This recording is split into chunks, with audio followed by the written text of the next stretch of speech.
If your fragrance isn't performing the way you want, this is probably why. Maybe it fades too fast, maybe it's even too strong. It's probably because you aren't applying it right. Most people were never actually taught how to apply fragrance properly, so they either guess, copy someone online, or just spray and hope for the best. In this video, I'll show you exactly how to apply fragrance so it lasts longer, smells better, and fits every situation you're in. And at the end, I'll even share 4 performance boosters so you can get even more from your fragrances. But first of all, let's start with the mistakes that you might be making. And the number one fragrance mistake that I see people doing all the time is spraying way too much. If you're spraying 8, 10, 12 times of a fragrance because someone online said so, you're just following blind advice. For most of you, I want 6 to be your ceiling when it comes to applying fragrances. Any more and you're overcompensating. Fragrances are meant to be discovered, not announced from across the room or before you even open the door. And when your fragrance is way too strong, it's honestly no different than bad odor. It's gonna come across way too offensive and people honestly don't like it. For example, I love these 2 fragrances, but if you came across to me and had 10 sprays of these on each, you'd smell like absolute. I'm not gonna sugarcoat it, I need to be honest with you guys, so please make sure you don't overspray your fragrances. The next thing that I see people do all the time, which is an absolute beginner mistake, is this. They spray and then they rub the fragrance in. Now, rubbing the fragrance in is a mistake that I used to do all the time when I started wearing fragrances. So what you want to do is just spray and just leave it. Don't touch it, don't mess with it. It takes a few seconds to dry by itself. Now on to the third mistake, that is spraying on the wrist. Guys, your wrists are nowhere near people's faces. So when you spray it on the wrist, I honestly think it's a waste of a spray. Unless you're a boxer, your hands are going to be nowhere near the direction of people's line of sight. So who's actually going to smell it? Now I'll be honest, I do spray on my wrist when I am testing a fragrance out in a store and I want to see how it evolves on my skin. But if you want to spray it on your wrist because you think it's going to help it perform better, if you think other people are going to get hints of it, it's a waste of time. If you're spraying on your wrist regularly, then you might actually be going through your bottles much faster. So stop doing it, put your sprays elsewhere and you'll actually run through your fragrance bottle a lot less. The last mistake that I see people doing is spraying in the air and then walking in front of it. Now it does look cool, I'll admit, but when it comes to actually using it for your spray routine, most of it is going to land on the ground or elsewhere. It's not really going to land on you. So just don't bother guys, it's a waste of time and it's a waste of precious scent.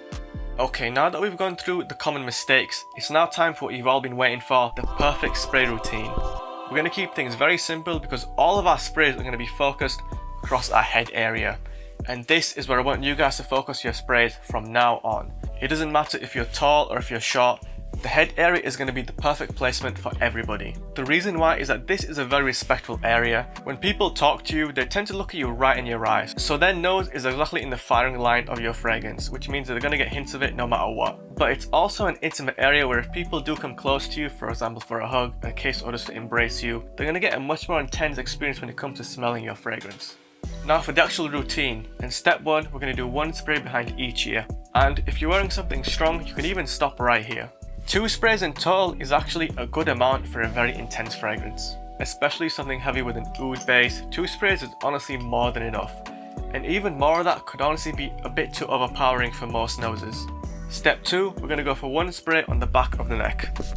Think of this step as connecting the bridge between the left and the right ear from behind. Now you've got coverage from the sides and the back, and don't worry, people can still smell the fragrance on you from the front. But if you need more performance, we're actually going to move on to step 3, and you've got 2 options. You can go for 1 spray directly in the front of the neck like this, or you can go for 2 on the side of the collar. This step will complete the full circle around your head area.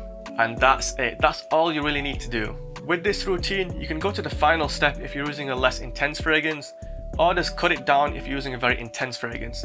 It's perfectly flexible and that makes it the best fragrance spray routine in my opinion. I've been doing it this way for years now, even before I started this channel, and it's worked for me no matter what. It's become second nature. It's simple to follow, it's super easy, and most of all, it's effective. Now as promised, here are 4 performance boosters that you can take away from this video. And the first one is the most obvious and the most effective, and that's to just simply reapply your fragrance. I know guys, it sounds like common sense, but it is the most effective performance booster that you can take away. Fragrances fade, that's normal, not everything is a 12-hour beast mode scent, so if what you're wearing does fade away, just reapply it. It's as simple as that. Get yourself a small decanter like this and just put it in your bag or your jacket pocket and you're good to go. And honestly, for most of you, this is the only tip that you guys really need. and it's the only tip that I kind of use on my day-to-day basis. What I tend to do normally is take the bottle with me if it's under 75 ml, and if it is obviously over that, then I do decant it. The next tip is to simply spray on your clothes. I recommend one single spray around your chest and neck area from a bit further away, but make sure that the scent does go all on you. Fabrics are going to hold the fragrance differently than your skin. They tend to hold them in for longer, and this will help with the longevity of your fragrances. But here's the part that nobody talks about. If you rotate your fragrances, then you need to make sure that you don't wear the same clothes one after the other. What's going to happen is you might spray this fragrance on you on a Monday, and then on the Tuesday, if you wear the same jacket and you want to spray this one, you're going to be unintentionally layering your fragrances. And for most of you, I do not want you to be layering your fragrances at all. There may be some combinations that you may have found that work, but for beginners, don't even think about it. These scents were not designed to be mixed with other scents. I want you to avoid layering fragrances for now. So remember, if you're going to be spraying your fragrances on your clothes, make sure to wash them after every use, especially if you are going to rotate your fragrances. Otherwise, you're going to be layering your scents unintentionally, and you might even create a scent that isn't going to smell that good. Now next up, you've probably seen this tip, and this is the Vaseline trick. We've all seen it, grab a bit and apply it to the areas where you want to spray your fragrance, and it should help with performance. Yes, it works, but simply having hydrated skin is enough for most people. It's what I do instead. When I shower, I use an unscented lotion afterwards. I'm basically getting the full benefit. I personally don't like the stickiness of Vaseline on skin and then between clothing. It doesn't feel right to me and it's kind of uncomfortable. So I just use a hydrated skin method instead, and that's what I want you guys to do as well.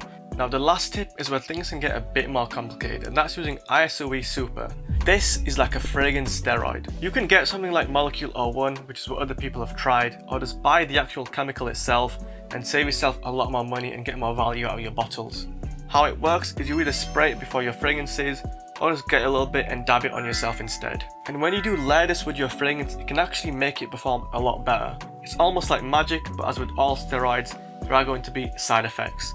What I've noticed is that it does work better with fresher fragrances, and if you do use oriental fragrances or things that are a bit warmer in notes, you can actually change the direction of the fragrance. What it means is that you just need to test it with caution. I'll be honest, I never really use this tip. I think it's overkill, but I still do think it's worth sharing for most of you. If you wanted a performance boost, this is it.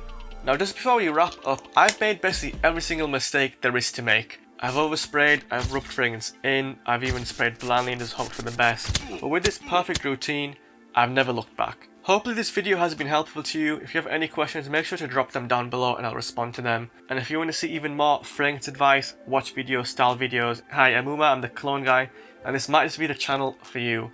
So make sure to give me a big subscribe and a like button. It really does help me out. And I'll hopefully catch you guys next time.